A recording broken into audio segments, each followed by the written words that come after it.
ካሁንና ከቀድሞ ጦም ያድረው ኢትዮጵያ ህዝብ በእንጭ ነው። ይሄን ደግሞ መጠየቅ ያስፈልጋል። ቀድሞ የኢትዮጵያ ማህበረሰብ የኖርበት አኗኗርና አሁን እየኖርና ያለንበት አኗኗር ምን ይመስላል? አሁን እኮ ለሜጣም የሚበሉ ኬክ የሚበሉ ጥቂት ሰዎች ናቸው። እንዴት ነው የምናየው? አሁን ዳቦ ፋብሪካዎች ተፈጠሩና ሁሉ በልቶ እያደረው ነው። በረንዳ ዳሪ በቀድሞ አልነበረም። ቀድሞ ተፈናቃይ የሚባል አልነበረም።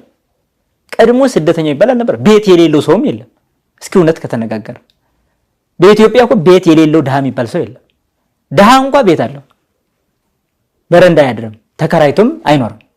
እስኪ እውነቷን እናውራ ከተባለ እስኪ አሁን በኢትዮጵያ ታሪክ ቤት የሌለው ድሃ ሊጠቀስ ይችላል? ለምን?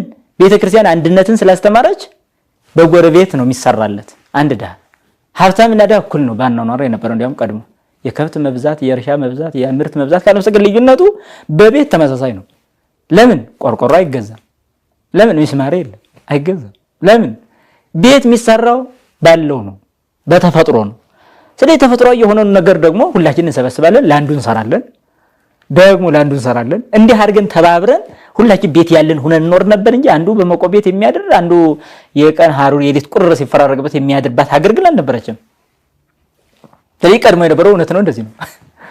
ድሃ የሚባል ቤት ሳይኖረው በረንዳ የሚያድር አልነበረም። አሁን ስንቱ ነው እንዲሁ በእውነት እስኪ አዲስ አበባ እንኳን መተን ብንመለከት ስንት ፎቅ ተቀምጦ በረንዳ የሚያድር ደግሞ ስንት ነው? እውነት ነው። ይሄ እድገት ነው። እድገቱን ከምን ጋር ነው የምናያይዘው? ስለዚህ ቀድሞ እንዲህ አይነት ፎቆች ላይኖሩ ይችላሉ። በረንዳ የሚያደርግን ሰው ግን የለም። ሁሉም ጎጆ አለው፣ ሁሉም ማደሪያ አለው፣ ሁሉም ክብር አለው። ይሄ አንድ። በምግብ ደረጃም ስንመለከት ብቻውን የሚበላ የለም። ቀድሞ ብቻውን የሚበላ የለም። ያዚያ የመጣ እኮ ነው። ሰርጉም ክርስትናው አብሮ ለመብላት እኮ ነው የመጣው። ድሃ እንዳይኖር ነው። አያችሁ፣ ይሄ ሁሉ ምክንያት በመሆን እኮ እየበላ ነው የነበረው ሰው። በዛው ላይ ደግሞ እንዲያውም ክረምት ሲገባ ያላቸው ሰዎች ሰብሰብ አድርገው ያን ክረምት የሚያልፍበትን ይሰጡ የነበረበት ሀገር ነው። በዛን ጊዜ ይሄ ብቻ አይደለም። እስኪ እውነት ራስን ከመቻል አንፃር ቀድሞ ነው አሁን ራሷን የቻለች ኢትዮጵያ? ቀድሞ ነው። እንዴት አይተህ? በቀድሞ አይተህ ነው እስባሁን አይተህ ከተባለ በቀድሞ ራሷን ትችላለች። ለምሳሌ ልብስ ማምረት በቀድሞ በኢትዮጵያ ውስጥ ነው የነበረው፣ አሁን የለም። ልብስ ማለት ነው ልብስ እንኳን ምክንያቱም ሸማኔ ስራ እዛው ነው። ልብስ በጥጥ ነው ይዘራል፣ ከዛው ላይ ይፈተላል። በቃ ራሳችን እንለብሳለን። ራሱ ለብሶ ፈትሎ የሚለብስ ህዝብ ነው የነበራት። አሁን ግን ከሌላ ይመጣል፣ ያን የሚያሳድግ አይደለም። ስለዚህ ቀድሞ ከሌላ ምንም ይፈልግ አልነበረም ህዝቡ በጥቅሉ ስለሚኖረው፣ ስለሚበላው፣ ስለሚጠጣው፣ ስለሚለብሰው፣ ስለ ሁኔታው በሙሉ ማለት ነው። ችግር ቢኖርበት ችግሩ እንኳን ራሱ ነው የሚወጣ የነበረው እንጂ ከሌላ ለምኖ ተበድሮ አይደለም የሚኖር የነበረው ህዝቡ። ለዛ ነው ከጠላት ጋር መፋለም ይቻላል ህዝቡ ራሱ ማለት ነው። ለምን? ከውጭ ስለማይፈልግ። አሁን ኢትዮጵያ ያለችው እንዴት አይነት በሆነ ሁኔታ ነው?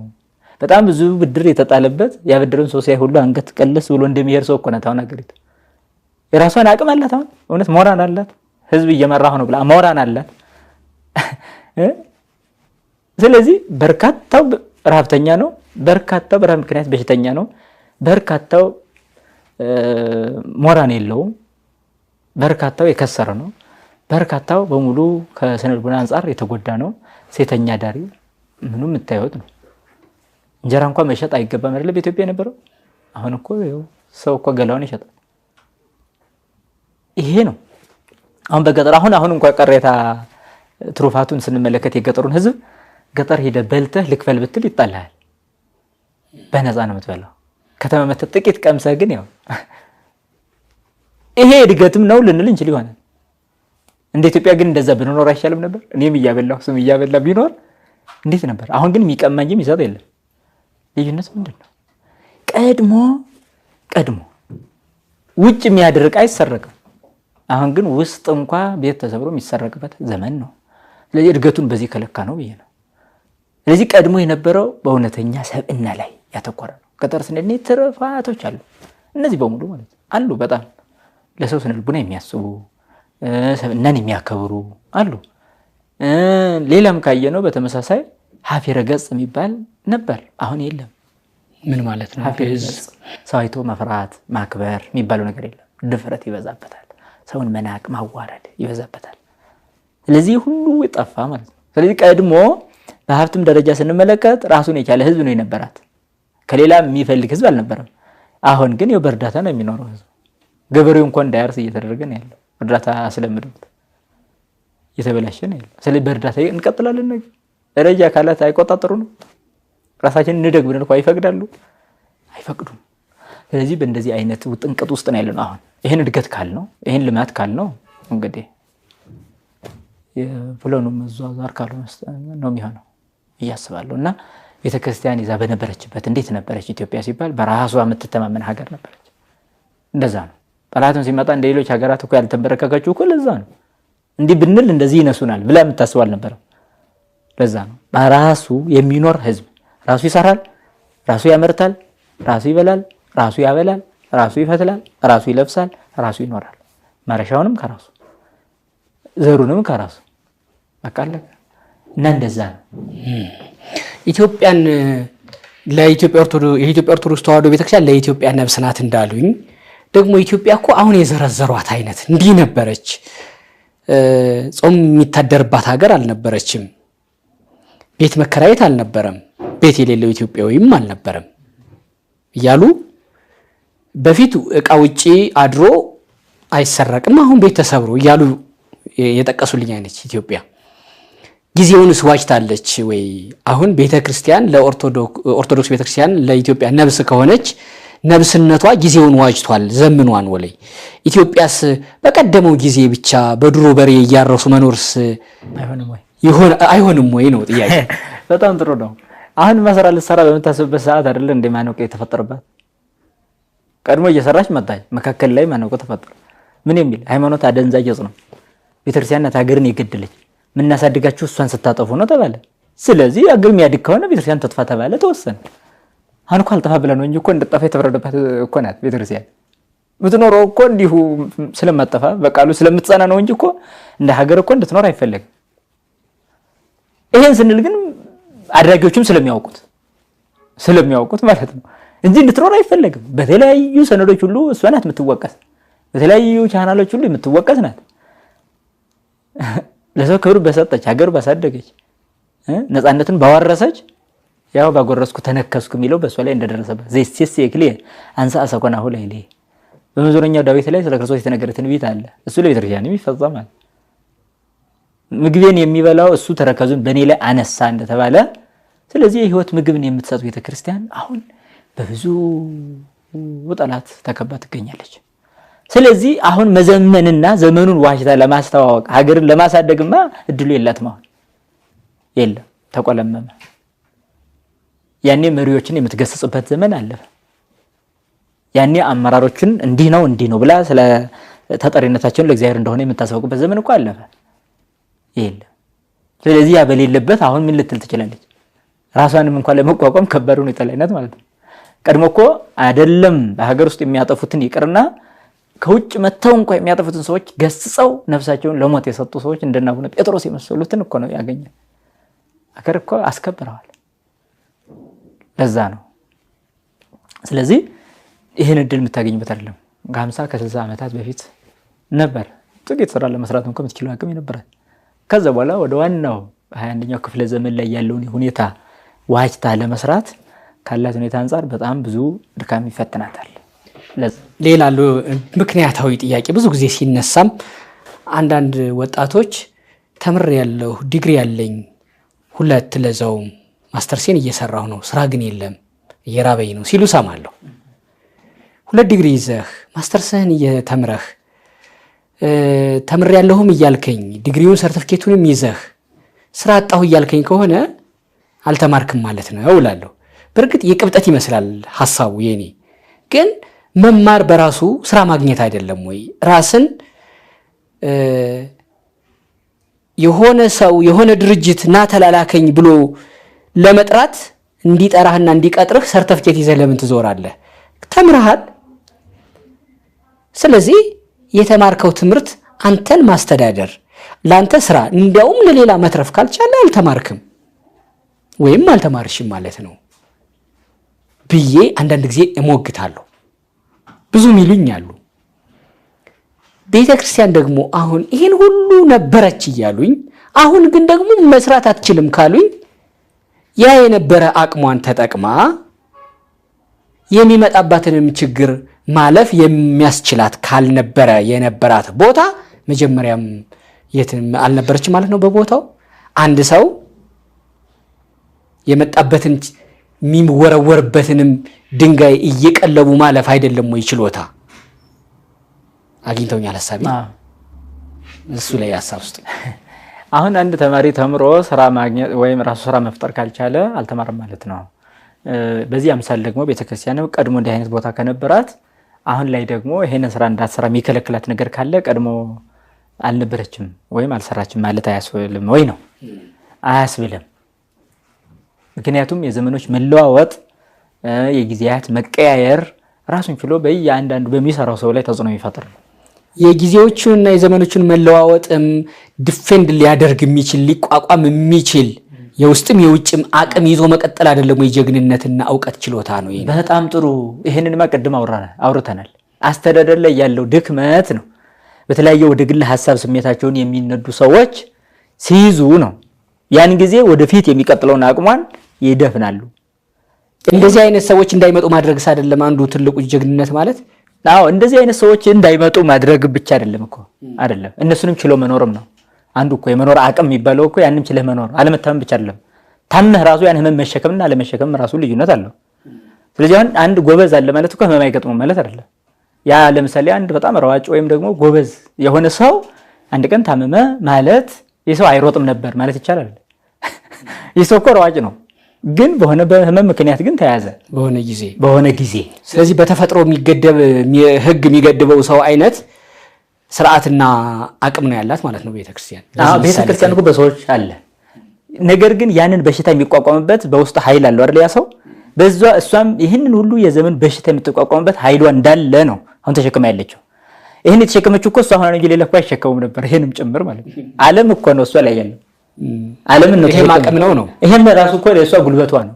ይሄን ተሸክማ መኖሯ፣ ይሄን ያህል ህዝብ ይዛ መኖሯ አሁንም ቢሆን እንደ ዓለም አቀፍ ጭምር ማለት ነው። ኢትዮጵያ ብቻ ሳይሆን የዓለም አብያተ ክርስቲያናት ይሄ በኦርቶዶክስ ያለው አሃተ ክርስቲያናት የምንላቸውም በጣም ፈተና ይደርስባቸዋል እኮ። ሌላ ቤተ እምነት እኮ እንደዚህ አይነት ፈተና ገጥሞትም አያውቅም የለም። አሁን ሌሎችም እኛም ተፈተና ሊሉ ይችላሉ። የሾህ የወጋውና ጥይት የመታው በጣም የተለያዩ ናቸው። ሾህ የወጋው እና ጥይት የመታው ጋር እኩል አይደለም። እና ሌሎቹ እንደው ሾህ ያለ ነው የሚወጉት። እሷ ግን ሁሌ በጥይት መደብደብ አይነት ነው የምትደበደበው። ያም ሆና ግን ይሄን ተሸክማ ትኖራለች። ስለዚህ መጽሐፉም የሚለው እኮ ነፋስ ነፈሰ ነው የሚለው፣ ጎርፉም ጎረፈ ነው የሚለው፣ ዝናቡም ዘነበ ይልና ያን ቤት ገፉት ነው የሚለው። አልተገፋችም አይደለም ቤተክርስቲያን ተገፍታለች ነው። አለመውደቋ ግን አሁንም ተሸክማለች ነው። ስለዚህ አልወደቀችም። አሁንም ደግሞ እንደገና ኃይሏን አጠራቅማ ግን የምትሰራበት ስራ ግን አላት፣ አይቆምም። ይሄን ስራዋ የሚያስቆም የለም። በጣም ብዙ ለፍተዋል።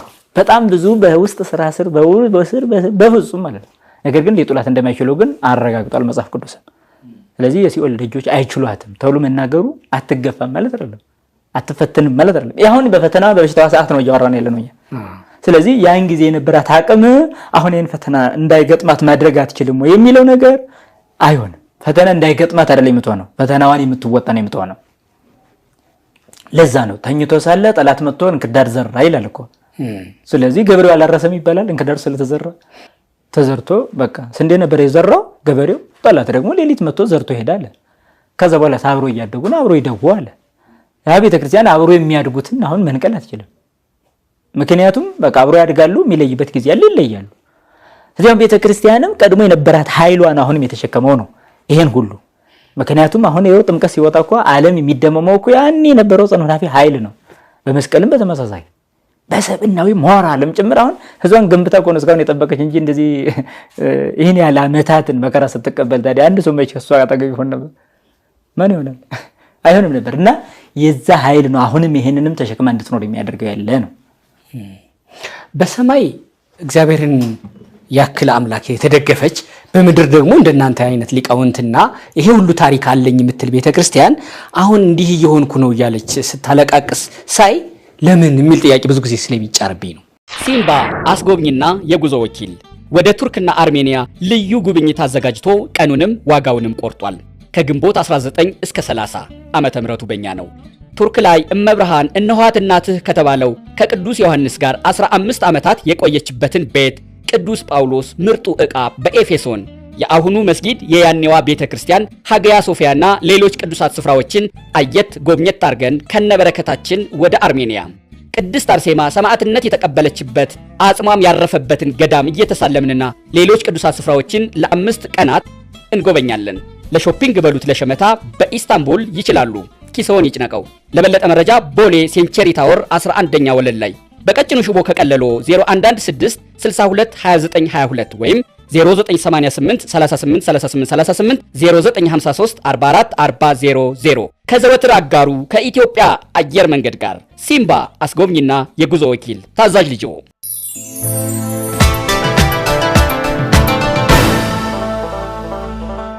ይሄ ሁሉ ታሪክ አለኝ የምትል ቤተክርስቲያን አሁን እንዲህ እየሆንኩ ነው እያለች ስታለቃቅስ ሳይ ለምን የሚል ጥያቄ ብዙ ጊዜ ስለሚጫርብኝ ነው። መልካም እሱ እኮ ነው። አዎ እግዚአብሔር የሱ የሆኑት እንዳይፈተኑ እኮ ያደርጋል። እንዲፈተኑ ነው የሚያደርግ። አሁን እግዚአብሔርን ይዞ እንዴት ይፈተናል ሰው አይደለም ማለት እንዴት ይወድቃል ነው መሆን የነበረበት። መፈተን ግድ ነው። ግን እግዚአብሔርን ይዞ የወደቀ ግን የለም። እግዚአብሔርን ይዞ ያልተፈተነ ግን የለም። ይሄ እኮ ነው። አሁን እግዚአብሔር እኮ እኛ እንዳንፈተን አይደለም የሚያደርገው፣ ፈተናውን እንድናልፍ ነው። ለዛ ነው ወደ ፈተና አታግባን የሚለው ቃል እኮ አትፈትነን ማለት አይደለም እኮ። ወደ ፈተና ማለት ተፈትነን እንዳንወድቅ ነው። እና ተፈትኖ መውደቅ ነው። ተፈትኖ መውደቅ ነው እንጂ እግዚአብሔር ከኛ ጋር አይደለም የሚያስብለው መፈተን አይደለም። እንዲያውም በመጽሐፍ ቅዱስ እኮ እንዲህ ብሏል፣ በዓለም ሳላችሁ መከራ አለባችሁ፣ ግን አይዟችሁ እኔ ዓለምን አሸንፌዋለሁ። ስለዚህ አይዟችሁ የሚል ቃል አለን። አሁንም ያ ድምጽ እስካሁን እኛ ጋር አለ። 10 አለዋያን ነገስታት፣ መናፍቃን፣ ጳጳሳት ቢጎርፉ እንኳ አይዟችሁ የሚለው ቃል አሁንም ያበረታናል። ያ የክርስቶስ ቃል ነው ማለት ነው። ስለዚህ ነው እግዚአብሔርን ያህል አምላክ በምድር ላይ ደግሞ ምን ያመሰሉ ሊቃውንትን ይዛ ቤተክርስቲያን መፈተን ያለባት። ተፈትና ስታልፍ ነው ትክክለኛ ወርቅነቷም የሚታወቀው እንጂ እንዲሁ ዝም ብላ የምትቀጥል ከሆነች የገንዘብና የቢዝነስ ዓለም ሆና ነው የምትቀረው። ምድራዊ ተቋም ነው የምትሆነው። እንደዛ ከሆነ እዚያው ምድራዊ ተቋማት መቋቋም የማይችሉትን ስትቋቋም ያ ጊዜ ነው ሰማያዊ ኃይል በውስጡ እንዳለ የምናውቀው። ይሄን ሁሉ ማለት ነው በዚህ እሳቱ፣ በዚህ ውሸቱ፣ በዚህ ትርክቱን፣ በዚህ ማዕበሉን፣ ተኩሱን፣ በዚህ ምኑን ሁሉ በሷ ላይ ሲያነጣጥር ስድቡን፣ ነቀፋውን በሙሉ ተሸክማ እንደዛ ነው። ክርስቶስ እኮ እንደዛ ነው ያደረገው። ስድቡን ተሸክሞ ነው የወጣ፣ መስቀሉን ተሸክሞ ነው የወጣ። ስለዚህ ቤተክርስቲያን መስቀሉን ተሸክማ ያለች ናት። የሚተፉባት አሉ፣ የሚገርፏት አሉ፣ የሚሰቅሏት አሉ፣ ቸንካር የሚመቷት አሉ። ልክ እንደ ራሷ እንደ ክርስቶስ ቤተክርስቲያን ይሄን ተሸክማ የምታልፍ ያለች። ስለዚህ ነው ከመከራ የሚሸሽ ከእግዚአብሔር ይሸሻል ነው የተባለ። ስለዚህ ምእመናን መከራውን ተሸክመው የሚኖሩት እግዚአብሔርን ያህል አምላክ ይዘው ነው። የእግዚአብሔር የሆነ ያልተፈተነ የለም። ሐዋርያ ቅዱስ ጳውሎስም ለእግዚአብሔር ምስሌነ መኑ ይክለነ፣ እግዚአብሔር ከኛ ጋር ከሆነ ማን ይችለናል ብሎ ነው የገለጸው። ያ ማለት ግን አልተቆረጡም ማለት አይደለም። መቆረጥ በራሱ መቻል ነው። ያ መቆረጥ ድል መንሳት ነው። ምክንያቱም የዓለምን ሐሳብ አልቀበልም ብዬ ከሞትኩ እኔ ዓለምን ድል ነስቼዋለሁ። በዓለም ሐሳብ መሸነፍ ነው መሸነፍ ማለት እንጂ ዓለምን ማሸነፍ አልቀበልም ብሎ መሞት በራሱ ድል መንሳት ነው። በቤተክርስቲያናችን ላይ ከመግደል የማሸነፍ ትርጉሙ በመገደል ነው የሚታወቀው። እንዲያውም ማለት ነው ለዛ ነው ድል ለነሳ በአባቴ ቀኝ እንደተቀመጥኩ እኔ ድል ነስቼ እሱም ድል ነስቷልና በቃ በእኔ ቀኝ መቀመጥ ነው ሰጠዋለሁ ማለት እኮ ነው። እና ድል ነሽ ናት ቤተክርስቲያን ሁሌም። ታዲያ በዚህ ተጋድሎ ሳለች ግን የሚወድቁ አይኖሩም ማለት ግን አይደለም። ጳጳስም ሆኖ የሚወድቅ ይኖራል፣ መነኩሴ ሆኖ የሚወድቅ ይኖራል፣ ቄስ ሆኖ፣ ሰባኪ ሆኖ፣ መምህር ሆኖ፣ ምዕመን ሆኖ የሚወድቅ ይኖራል። በተጋድሎ መካከል ስለሆነ ያለ ነው። በዚህ ተጋድሎ መካከል ግን የሚጠራጠር ይኖራል። የጠላቶች ኃይል የበዛ ሲመስለው አይች ቤተክርስቲያን ብሎ ሚክድ ይኖራል። ይሄ ሁሉም ድንጋይ ለግንባታ ቢመጣም ሁሉም ግንባታ አይሆንም። ይሄ ታወቀ ነው። ተጠርቦ ማይሆን ሆኖ የሚወድቅ ድንጋይ አለ። ስለዚህ ይሄም ነው የአእምሮ አለመስተካከሉ ከቤተክርስቲያን አንድነት የሚያወጣው ሰው ይኖራል። ስለዚህ ነው ሁሉም ለግንባታ አይሆንም። ተፈንቅሎ የሚወድቅ ድንጋይ ይኖራል። ይሄ ታወቀ።